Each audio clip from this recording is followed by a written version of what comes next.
débat Elzévir Masson, avec comme première thématique l'art de la décision en soins. Nous avons le plaisir d'avoir avec nous 3 auteurs et personnalités du soin. Madame Thérèse Psiouk. Bonjour Thérèse. Bonjour Marc. Nous avons avec nous Loïc Martin. Bonjour Loïc.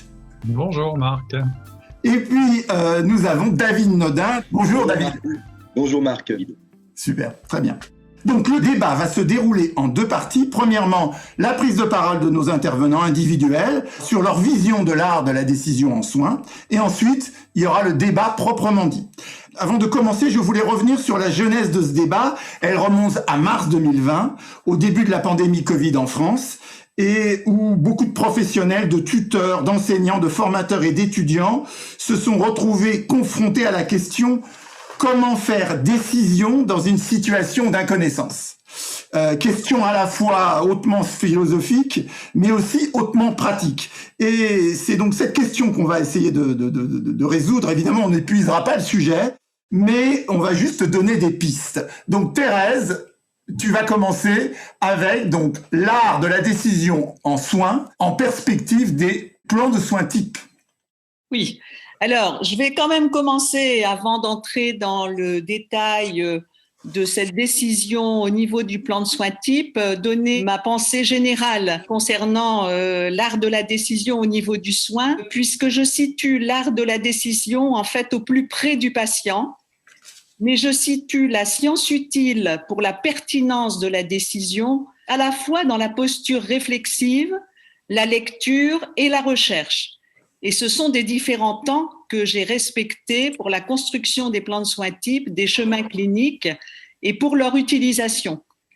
Dans un de mes derniers articles, j'ai proposé une clarification de la démarche clinique et de la démarche d'adaptation du soin, car je considère que ce sont 2 raisonnements différents, complémentaires, pour une qualité de décision, aussi bien pour poser des jugements cliniques, mais également pour la construction personnalisée d'un soin. Pour moi, le patient qui a une place centrale dans ces 2 processus de décision et doit être considéré comme un partenaire qui raconte, qui comprend les informations données par le professionnel de santé et qui va participer à la décision des soins. Je pense que la décision individuelle doit se nourrir de la décision collective. Et j'ai pu vérifier cela justement en accompagnant des équipes pluriprofessionnelles de terrain dans la construction des plans de soins types et des chemins cliniques.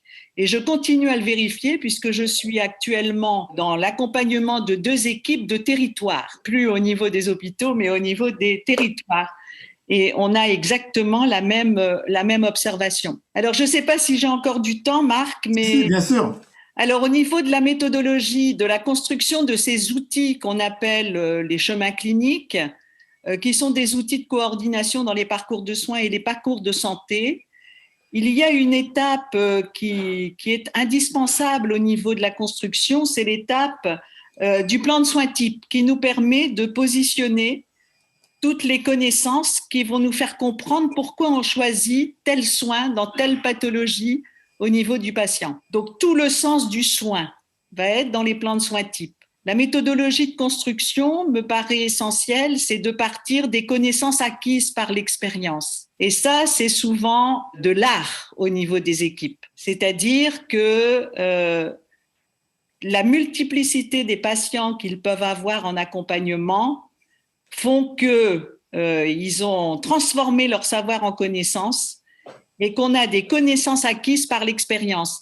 Et j'ai toujours privilégié ce premier temps dans la construction des plans de soins types. Ça, c'est très important à comprendre, même si, comme vous le voyez dans les livres qui ont été publiés, on a dans le plan de soins types le lien entre la clinique, les interventions, les résultats attendus et une argumentation théorique et scientifique. Mais la méthodologie de construction, elle part des connaissances acquises par l'expérience. Et les équipes sont motivées parce qu'il y a une prise de conscience qu'on a des connaissances dont on n'a pas forcément conscience avant de pouvoir les exprimer en équipe. Elles évoluent avec l'intelligence collective et ça, c'est quelque chose au niveau de la prise de conscience des équipes qui est extrêmement intéressante.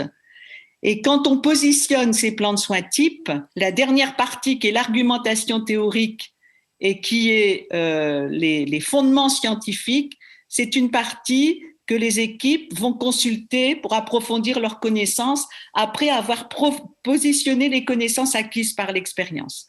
Et ça, c'est un point qui me paraît extrêmement important. Tout à l'heure, je répondrai à une question certainement par rapport à l'étudiant.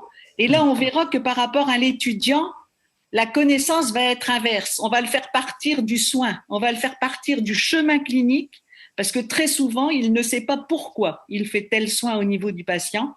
Et le fait de se rendre compte que je ne sais pas pourquoi je fais le soin au niveau du patient, eh ben, j'ai envie d'aller chercher, bien sûr, les connaissances. Et en fait, on fait le retour sur le plan de soins type dans un deuxième temps.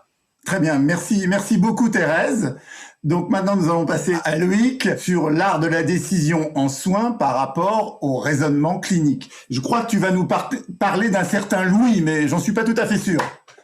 Probablement.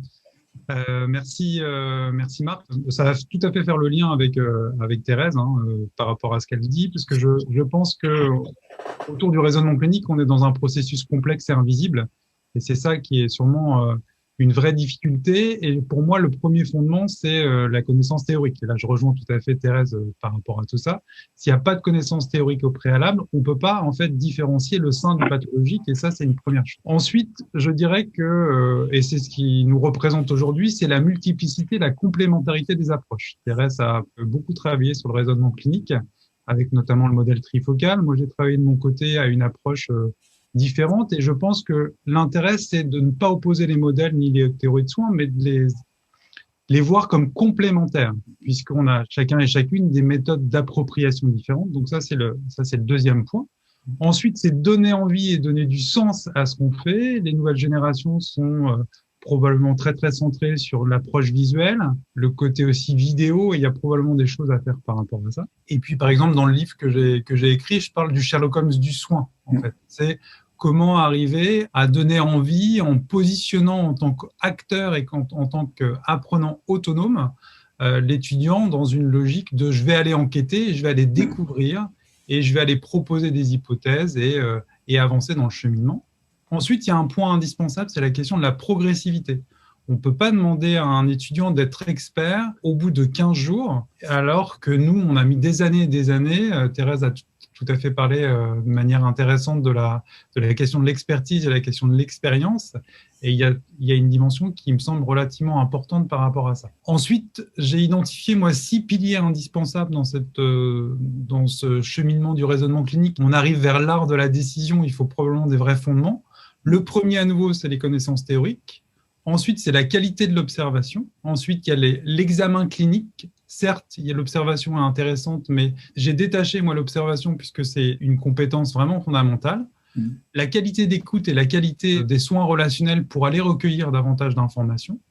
Ensuite, la qualité du recueil et ensuite la qualité aussi du tri et de la catégorisation des informations qui me semble un point fondamental. Et là, tu parlais de Louis et ses 14 catégories. J'ai inventé un petit bonhomme assez visuel qui permet de trier et de catégoriser les informations de manière assez ludique, avec pas mal de portes d'entrée. Et ça pose clairement la question aussi, l'art de décider, ça pose la question de la responsabilité.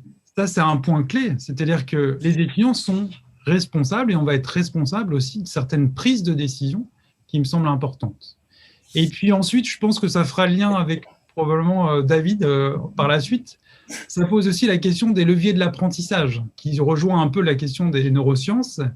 Le fait qu'il faut que l'étudiant soit acteur de sa prise en charge, il faut qu'on trouve du sens également, et il faut que l'étudiant ait un sentiment de maîtrise et aussi une part d'autonomie relativement importante, et aussi dans les facteurs et les leviers d'apprentissage dans l'enseignement supérieur, il y a aussi l'utilisation du numérique comme outil supplémentaire pour arriver à avoir une vision globale dans ce processus complexe.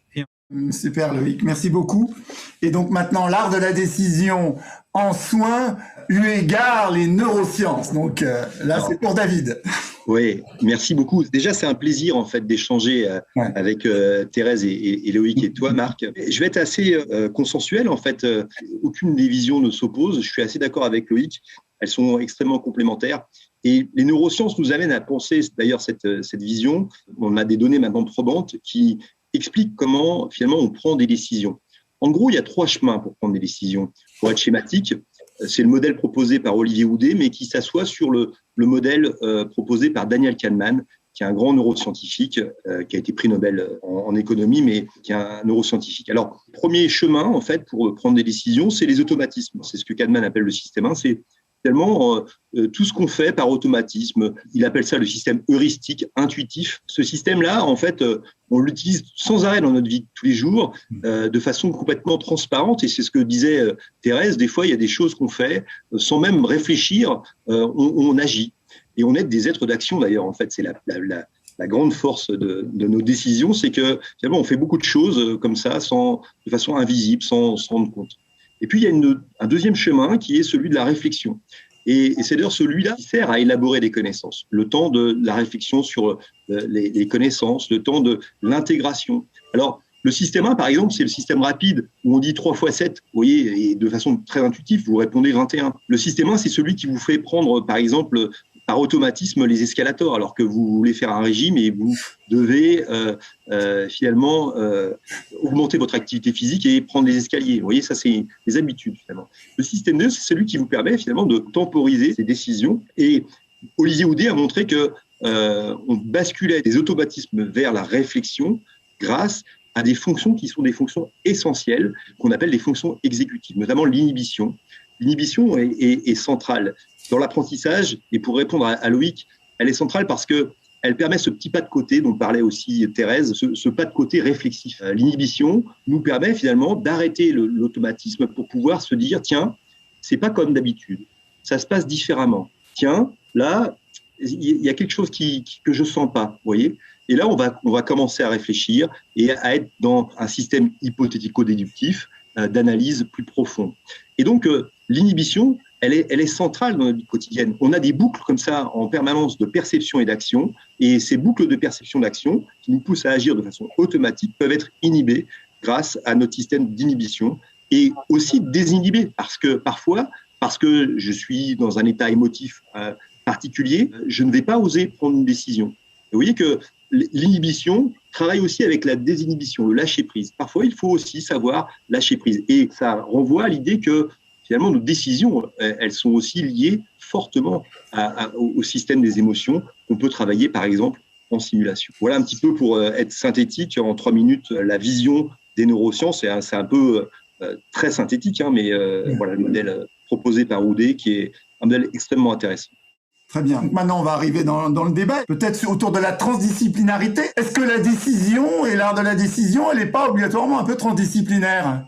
Il y a quand même clairement une question, Thérèse l'a très bien expliqué tout à l'heure, de l'individuel et du collectif. On travaille de toute façon en équipe et on peut difficilement ne pas prendre en compte l'environnement. Et l'environnement est intégré avec des acteurs, des organisations. C'est pas un avenir, c'est un présent, mais l'avenir va sûrement être dans une vraie complémentarité, une interdisciplinarité des compétences pour arriver à avoir une vision la plus holistique possible et la plus précise possible. Très bien. J'ai une autre petite question en vous écoutant. La notion du mimétisme, il peut être réflexif, il n'est pas réflexif, tu le positionnes plutôt dans un automatisme ? C'est plutôt le système 1, en fait. Le mimétisme, c'est je vois quelque chose, en fait, et je reproduis à l'identique. Et donc, du coup, c'est un automatisme qu'on acquiert assez facilement. On est beaucoup dans ça, d'ailleurs. Les enfants développent des compétences en regardant, en observant autour d'eux, et reproduisent et testent et font des essais-erreurs. Et finalement, on a ces boucles de perception-action dont je parlais tout à l'heure, avec ce système d'essais-erreurs. Le cerveau est une puissante machine à simuler et à prédire. Les enfants, en essayant, en testant, ajustent les actions qui vont être les plus efficaces possibles. Donc, le mimétisme est un mode d'apprentissage. Et puis, on se rend compte des limites parfois du mimétisme. Quand on est étudiant infirmier, par exemple, on peut se rendre compte des limites, mais les enfants se rendent compte des limites du mimétisme et vont créer, grâce à l'inhibition, des réponses nouvelles. Et ça, c'est extrêmement intéressant. L'inhibition, c'est aussi de la création. Très bien. Oui, alors, j'ai deux, Marc. Je t'écoute. J'ai bien écouté mes collègues. J'étais très intéressée. Loïc, j'étais très intéressée effectivement par tes 6 piliers. Par contre, il y a quelque chose à laquelle j'attache beaucoup d'importance, tu dois le savoir, c'est le réflexe de questionnement, l'opération mentale de questionnement. Et c'est vrai que quand tu parles d'observation, j'essaye de plus en plus de parler d'observation orientée à partir du réflexe de questionnement et justement à partir des hypothèses. À partir du réflexe de questionnement, la mobilisation des connaissances pour avoir des hypothèses pertinentes. Et là, bien sûr, aller plus loin. Et David, c'est David, hein, je ne me trompe pas. Et David, j'étais très intéressée par l'idée d'inhibition, effectivement. Je n'avais jamais pensé à ça. Mais je pense qu'au niveau de l'inhibition, c'est intéressant peut-être, et on ne le développe pas assez, l'intelligence émotionnelle. Et je pense que l'inhibition, on doit la quitter pour pouvoir avoir justement une bonne posture réflexive. Je pense que là, on devrait de plus en plus apprendre à apprendre ce qu'est l'intelligence émotionnelle de façon à pouvoir justement gérer ses émotions. Je ne sais pas ce que tu en penses. Oui, complètement. En fait, par exemple, l'inhibition des émotions, c'est quelque chose d'essentiel. Je réussis un geste spécifique. En anesthésie, par exemple, quand on intube, les étudiants sont très contents et ils ont un trop-plein d'émotions, de joie, parce qu'ils ont réussi à faire quelque chose. Et ils sont incapables d'enchaîner derrière, en fait, et on voit bien ça. Hein. On leur tape sur l'épaule pour dire « il faut y aller », là. Ils sont incapables d'enchaîner des gestes simples comme connecter la sonde d'intubation à la machine. Pourquoi ? Parce que le système des émotions prédomine dans le cerveau. Et le contrôle inhibiteur est beaucoup plus diffus et beaucoup plus simple. C'est une petite route de campagne, alors que les routes des émotions, c'est les autoroutes. Et finalement, en fait, on peut entraîner le contrôle des émotions dans ce sens-là, mais aussi on peut entraîner le lâcher-prise. Et ça, c'est très intéressant. Par exemple, le yoga, la méditation permettent d'entraîner aussi le lâcher-prise et de prendre des risques et d'oser prendre des décisions qu'on n'aurait pas prises sans cet entraînement. Donc, effectivement, le contrôle d'inhibition est extrêmement important et doit être travaillé dans les formations via la simulation, par exemple. Je ne sais pas si j'ai répondu à ta question, mais… Si. Je pense que c'était tout à fait bienvenu, oui. Et donc, maintenant, j'ai une autre petite question d'ordre global et surtout sur la pédagogie, parce que je pense que aussi dans ce moment qu'on vit du Covid, de la pandémie, il y a nos étudiants qui se posent aussi beaucoup de questions sur pourquoi ils ont fait ce choix d'études, etc. Donc, comment vous voyez ça? Comment vous interprétez cette problématique, là, vraiment focusée sur l'étudiant et les difficultés de l'étudiant dans cette situation d'incertitude. S'il n'y a pas un socle de connaissances de base, s'il n'y a pas ça, on ne peut pas agir. Enfin, en tout cas, on peut agir, mais on va agir n'importe comment, en fait. Et que ça rejoint, alors tu parlais de pédagogie, mais ça rejoint clairement le concept de compétence, parce que beaucoup de personnes disent, oui, mais aujourd'hui, je peux trouver l'information n'importe où, n'importe quel moment, en cliquant sur Internet. Mais en situation, quand tu es compétent en situation. Et en situation, David parlait d'intubation tout à l'heure, si on est en pleine période de réanimation, on ne va pas se dire « attendez, je vais aller chercher l'information sur Internet et puis je vais essayer de tenter de la mobiliser après ». Donc ça pose quand même cette question-là. Et les connaissances théoriques et la manière de se les approprier, c'est un fondamental.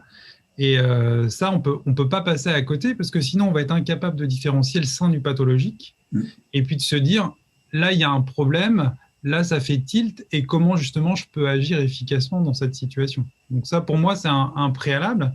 C'est un basique, mais l'apprentissage, c'est de l'effort. Et c'est de l'appropriation, c'est de l'entraînement. Et l'idée, c'est d'essayer d'arriver aussi à probablement proposer aussi cette modalité d'apprentissage et de toujours être en veille documentaire, même après avoir fini ses études, parce qu'on n'en est qu'au début après la fin de ses études. Donc, oui. Favoriser la curiosité, on va dire un peu. Je rejoins complètement Loïc. J'attache énormément d'importance aux connaissances. Mon expérience, justement, au niveau de la méthodologie de construction des plans de soins types est intéressante à ce niveau-là parce que j'ai eu assez souvent des étudiants qui étaient en stage quand on travaillait sur la construction des plans de soins types avec des équipes pluriprofessionnelles. Des équipes pluriprofessionnelles avec des niveaux de compétences différents.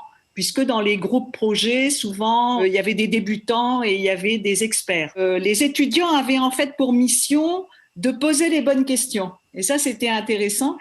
Et de voir la réponse différente par des professionnels de métiers différents, donc des connaissances déjà différentes de par le métier, mais aussi par les compétences acquise encore une fois par l'expérience. Si on prend la référence de Béner, les étudiants en fait se sont rendus compte des différences de connaissances, des débutants qui disaient je te remercie parce qu'effectivement ça je ne le savais pas, ça fait 20 ans que je travaille mais je viens d'apprendre beaucoup de choses cet après-midi, enfin voilà. Et j'étais frappée de voir comment les étudiants donc appréciaient cette formalisation de connaissances qui était toujours sous-entendu en fait dans l'activité d'un service.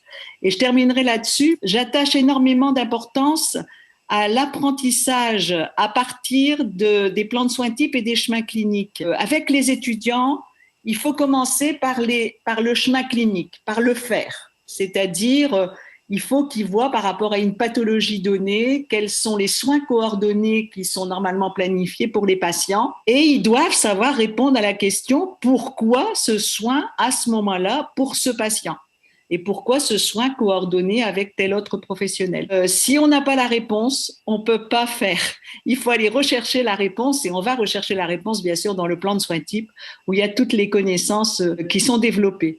Et là, je me suis aperçue que les étudiants étaient très motivés quand on commençait par le faire et qu'on remontait progressivement vers l'acquisition de savoir parce qu'ils ne savaient pas répondre à la question « Pourquoi je fais ça au niveau du patient ?» Je rejoins en fait, je vous rejoins tous les deux. Le socle de connaissances est essentiel et c'est vrai que Loïc, tu as raison, ça demande un effort. Souvenons-nous, par exemple, quand on a appris à conduire une voiture.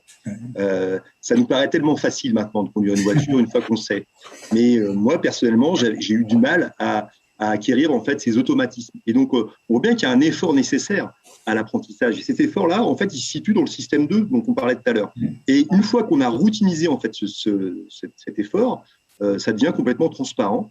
Et en fait, on conduit notre voiture de façon très facile. Et il en est de même pour les soins infirmiers. Et donc, il y a des choses comme ça qu'on va routiniser, qui sont très robustes. Et le rôle des formateurs, c'est de, justement, grâce à vos méthodes, Loïc et Thérèse, c'est d'aider les étudiants à élaborer des patterns, des schémas robustes de raisonnement, de prise de décision rapide. Et puis, par ailleurs, et ça c'est le rôle aussi des formateurs, c'est de permettre, quand la situation est un peu différente, quand les choses changent ou évoluent, de permettre justement de revenir sur ces automatismes ou de revenir sur la situation, le contexte, et de pouvoir prendre des décisions les plus adaptées. Et ce retour-là est possible, encore une fois, grâce au système inhibiteur qui est extrêmement puissant, qui nous permet en fait d'avoir cette idée de métacognition, de réflexivité selon l'école dont on parle. Mais vous voyez, en fait, la métacognition, c'est de l'inhibition. Très bien. On va finir peut-être sur une question en lien évidemment avec notre thématique. Donc là, chacun votre tour peut-être, vous allez répondre comment vous entendez ce mot art dans ce questionnement, l'art de la décision en soins. C'est un art collectif, c'est un art transdisciplinaire, c'est un art personnel, c'est quoi pour vous? Je réponds spontanément, ce qui me vient dans la pensée. Pour moi, l'art est plus individuel. Voilà, puisque je suis dans un rapport pratiquement direct avec le patient.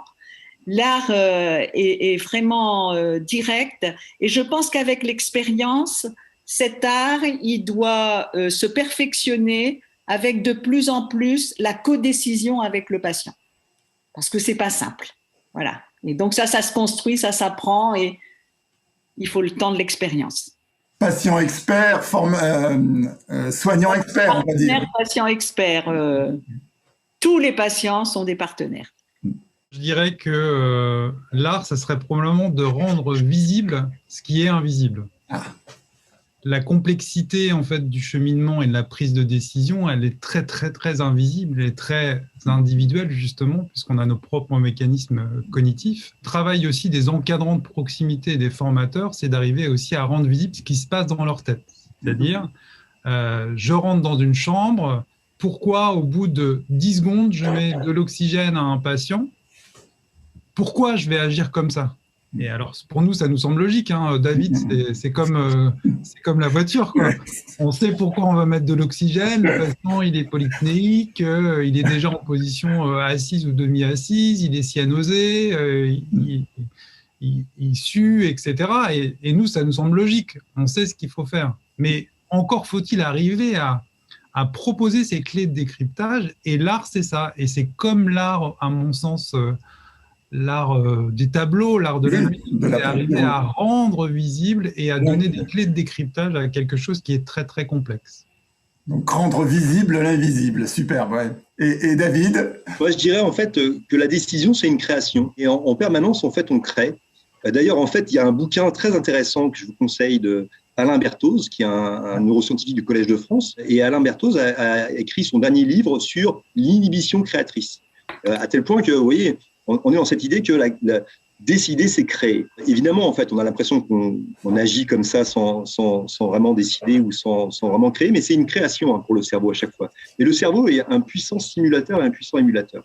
Et donc, pour moi, il y a une partie un peu de création à chaque fois qu'on prend une décision, qu'elle soit d'ailleurs individuelle ou collective. C'est intéressant de voir aussi comment plusieurs cerveaux ensemble vont finalement ajuster leur vision pour pouvoir décider communément et acter la décision. Et ça, c'est extrêmement intéressant. Et c'est d'ailleurs une piste de recherche assez novatrice de Tanya Singer, notamment en fait, aux États-Unis, sur les décisions collectives qu'on va être amené justement à de plus en plus intégrer dans nos schémas de pensée. Voilà un petit peu où je situe l'art dans la décision à la fois individuelle et aussi au niveau collectif. Merci beaucoup, c'était super intéressant. Nos auditeurs se régaleront avec tous vos discours. Je vous souhaite une belle journée.